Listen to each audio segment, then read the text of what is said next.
അസ്സലാമു അലൈക്കും വറഹ്മത്തുള്ളാഹി വബറകാതുഹു. ബിസ്മില്ലാഹിർ റഹ്മാനിർ റഹീം. വൃദ്ധന്റെ വിലാപം. ഖലീഫ ഉമർ റളിയല്ലാഹു അൻഹു മദീന തെരുവിലൂടെ ഒരു രാത്രി നടക്കുകയാണ്.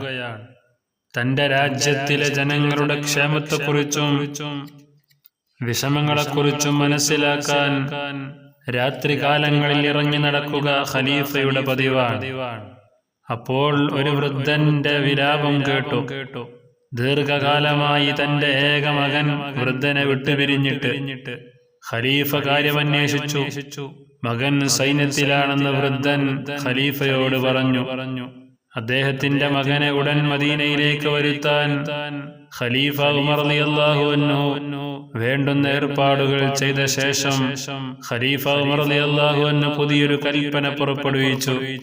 വൃദ്ധരായ മാതാപിതാക്കളുള്ള ആരും അവരുടെ പൂർണ്ണാനുവാദമില്ലാതെ സൈന്യത്തിൽ പോകാൻ പാടില്ല. അതായിരുന്നു കൽപ്പന. സുഹൃത്തുക്കളെ, നമ്മുടെ വീട്ടിലുള്ള പാവപ്പെട്ട വൃദ്ധരായ മാതാപിതാക്കൾ, അവർക്ക് വേണ്ടുന്ന കാര്യങ്ങളെല്ലാം നാം ചെയ്തു കൊടുക്കണം. നമ്മൾ എത്ര തിരക്കിലാണെങ്കിലും അവരെ നോക്കാതെ പരിഗണിക്കാതെ ജീവിച്ചാൽ നമ്മുടെ ആഖിറം പരാജയമായിരിക്കും. അസ്സലാമു അലൈക്കും വറഹ്മത്തുള്ളാഹി വബറകാതുഹു.